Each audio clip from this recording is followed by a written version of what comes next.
Zaldrizes Buzdari Skosdau. The actors in House of the Dragon do a superb, beyond amazing job. The directors do a beyond superb, amazing job. The writers, Ryan Condon in particular, does a superb, amazing job. But look, this show has sourced real-life dragons from Valyria. So we must focus on those dragons. Like, they literally captured them, right? And then they struck a deal with them to appear on this show as the stars. So in this video, I want to discuss the real-life dragons we're going to be seeing in House of the Dragon Season 2. Please, slap a like on this video, make sure you're subscribed, and then turn your notifications on. Like goal is going to be 420. But also, it's the most important thing. The reason why I always ask for that is because I am still being shadow banned and demonetized and all of that stuff that comes with being a YouTuber. It's happening to me here on YouTube. So I've decided to take the power into my own hands. My Patreon has 12 episodes of an exclusive podcast called Leaks and Lore, and I talk about everything in Song of Ice and Fire. Mostly lore stuff right now, but Season 2 is going to start filming, so the leaks will be heavily discussed on that platform. You can join for like $3. Eventually, when I reach my goal of $1,500 a month, I will no longer have to rely on YouTube's ad revenue, and then I'll be able to upload whatever I want here on YouTube. Patreon's my, safety measure. Thank you for watching if you can't do any of that.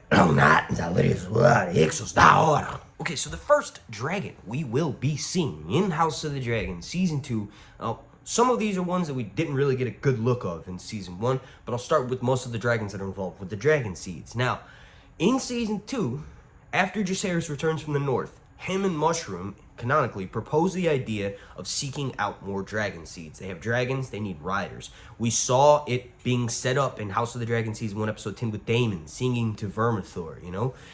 Basically, Daemon was saying, get ready, you're going to be mounted, right? You fight for us. This is our side. It's 3 heads to the dragon.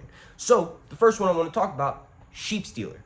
So, when the Targaryens, when the Blacks specifically announced that they want to allow people who are, Silver Seed, or basically part Targaryen, to mount dragons, they say, choose one. So there's several different people who go out and try to tame a dragon. A lot of people get killed, a lot of people get their arms bitten off, but one of them, Sheep Stealer, is tamed by this character named Nettles, who's described as a brown girl on a brown dragon, but when she's described by someone who's never even seen her, right? So she's probably similar to my complexion, right? She'll probably be Velaryon in the TV shows, what makes the most sense. Like, she'll just be someone who maybe Corlys cheated on Rhaenys. We don't know, right? But anyway, Nettles, what she does to tame the dragon Sheep Stealer is by every morning she would slaughter a sheep, mutton. Lamb, specifically, is a dragon's favorite food.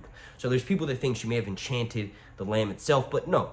Dragons are as smart as humans. She basically befriended this dragon. It was a wild dragon. That's what makes it more dangerous. It's never been mounted by anybody before. Because of that, she has to do the feeding it sheep, allowing it to go accustomed to her presence, and then she finally mounts the brown dragon Sheep Stealer. Sheep Stealer will probably be about the size of Syrax.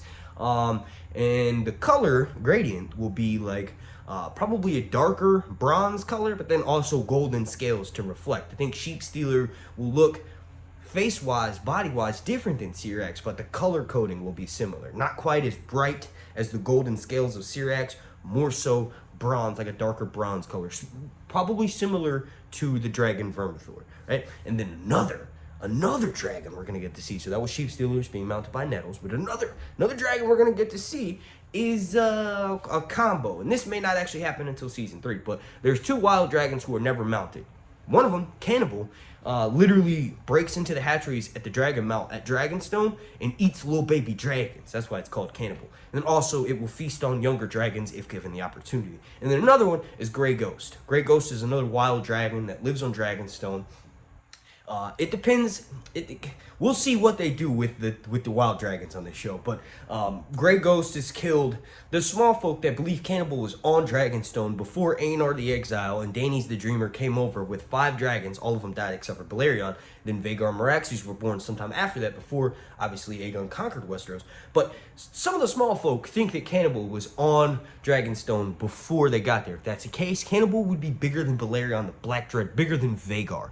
It's not the case. So, It'll be really interesting to get to see what they do with those 2 wild dragons. But Sheepsteel will for sure be mounted by Nettles. Now another dragon that's actually mounted by a dragon seed named Ulf the White, Silverwing. Silverwing is the dragon of Alysanne Targaryen. Alysanne Targaryen is the wife of the old king Jaehaerys. We saw Jaehaerys' mount Vermithor in House of the Dragon Season 1, Episode 10. Daemon was singing to it. So Silverwing, in combating with that, is gonna. I cannot wait to see how awesome Silverwing looks. Silverwing is the dragon that when Alysanne was on her, and Jaehaerys and Alysanne, Jaehaerys is the old king, the old guy we saw at the beginning of the show. When his wife was alive, they took a tour up north, right? So what happens is Alysanne goes up north before Jaehaerys, because Jaehaerys is taking care of business down in King's Landing. So Alysanne spends a good amount of time up there in the north. She hangs out with this dude, Alucard Stark, and she's friendly with him. But when Jaehaerys shows up, he's not that friendly. Alucard Stark is not that friendly with Jaehaerys. But anyway, Alysanne grows bored in waiting for Jaehaerys, so she tries to fly Silverwing, this dragon that's mounted by Ulf White, the dragon seed in House of the Dragon Season 2. She tries to fly that dragon Silverwing, maybe about 50, 60 years or so before, no, probably a little bit more than that. She tries to fly it north of the wall, and Silverwing says, no, you ain't going up there, it's dangerous. So that's really interesting. We're gonna get to see Silverwing through the entirety of this war, because at the very end, Silverwing survives, becomes a wild dragon, and goes and lives out in Red Lake. And around 150 AC is when that's the last time we ever see Silverwing. Silverwing could potentially be alive in the main storyline. We haven't actually seen her die, so that's awesome. Really excited to see her. And then another dragon. I keep teasing. We already seen this one in House of the Dragon Season 1, Episode 2, Episode 10. Vermithor. Vermithor is going to be mounted by Hugh Hammer. Now, the rumors are that Henry Cavill is going to be joining House of the Dragon Season 2, and if that's the case, Hugh motherfucking Hammer! I'd like to see him play a major role like Maegor the Cruel. That'd be awesome. But Hugh Hammer is dope. Henry Cavill's star appeal, if he can't run the show as a main character, perfect to bring him as someone like Hugh the Hammer, right? Eventually, when we do get a Maegor the Cruel, or maybe Sons of the Dragon show, where we have Aenys and Maegor featuring in that show, it'd be cool to have Cavill play him. But Vermithor is a massive beast. Vermithor is the second largest dragon underneath Vhagar, and it's Bronze Fury, right? Vermithor was ridden by Jaehaerys, and Jaehaerys does multiple things with his dragon, but ultimately Hugh Hammer and Ulf the White, so Silverwing and Vermithor, end up betraying the Blacks, crossing over to the Greens. Vermithor dies, right? But ultimately, like I said, Silverwing lives. So it's going to be really cool if we get a massive star like Henry Cavill in the show to play Hugh Hammer, because they set up his dragon in Season 1 with Daemon saying, hey, you fight for me. So maybe I'm right in thinking that Hugh Hammer could be a bastard of Jaehaerys, the old king. You all let me know what you think down below in the comment section. Now, the last 3 dragons, one of them, Moondancer, we haven't seen yet. That's written by Bela. Moondancer is really small right now, barely big enough for Bela to get on. Rhaena may potentially be given one of the other dragons like Silverwing or something if they want to nix 2 betrayers of the dragon seed and just have one Hugh Hammer, Henry Cavill, right? They could give potentially Silverwing to Daemon's other daughter, whose dragon is too small to ride right now, right?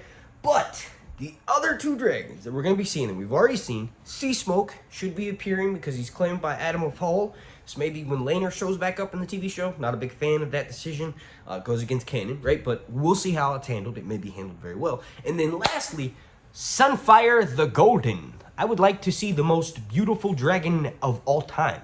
It's not just my opinion. That is what the fact is stated in World of Ice and Fire and Fire and Blood, right? So I think the reason why we didn't get a super close-up is because look at Rhaenyra's dragon. I'm showing you right now. Syrax is a golden girl. She's pretty freaking shiny. So maybe what they wanted to do with giving us that far-away shot of Sunfire is take another year or so in Season 2 to work on how Sunfire looks up close. We saw those long, huge horns, right? Sunfire the Golden is very, not just beautiful, but also hardcore. Sunfire lives for a year on the battlefield after having its wing nearly ripped off, and then ends up flying to Aegon the II after not seeing him for a while. That's how strong their connection is. But we need to see Sunfire. I want bright golden yellow scales. It's interesting, George said that Sunfire is golden as hell. George, R.R. Martin, which freaking cut of House of the Dragon Season 1 did you get? Because I know my eyesight's probably better than yours, old man, and that dragon was far as hell away. Wasn't as golden and shiny as you thought. Maybe he saw Syrax and was like, oh, That's Sun. I'm just kidding. But yeah, no, maybe he saw a scene that was cut where we did get a close-up of Sunfire. I don't know. Thank you all so much for watching. Please consider checking out my Patreon. Like I said, that's my way to no longer rely on YouTube's ad revenue. And then I can upload all types of content, not just a Song of Ice and Fire and House of the Dragon type stuff. Obviously, that's going to be my heart and soul. That's the main thing that I'm obsessed with. But ultimately, if I'm not relying on YouTube's ad revenue, I could take more risks and do something like I've been dreaming of doing, which is a Buffy the Vampire Slayer podcast. I'm already working on episode 1 that I'm uploading on my Patreon, so please consider joining. Also, if you can't do any of that, please just slap a like and thank you for watching. Leave me a comment down below and let me know your thoughts on what I said in this video. Oh yeah, and don't forget I forgot about the Blue Queen Tessarion. I've actually made a video on Dayron that's like 10 minutes long, and I dropped it a couple weeks ago. Check the link down below in the description and go watch that. But basically, this is another dragon that will be brought in as well, along with the character Dayron. Dayron is the youngest son, or youngest child in general, of Alicent and King Viserys. He was not put into season 2 because in season 1 rather, because canonically he's in Old Town squiring for Ormond Hightower. Now, Tessarion's dragon mother was probably Dreamfire, although it's not exactly confirmed, but she was pretty much only ridden by Dayron. As a description of her wings are dark colbert, the crest, her belly scales, and her actual claws are bright beaten clopper. Now, what's interesting is that it'd be cool to see it look similar to Dreamfire, because that's who I think the dragon's mother is. But you all let me know what you think down below in the comment section. Long night!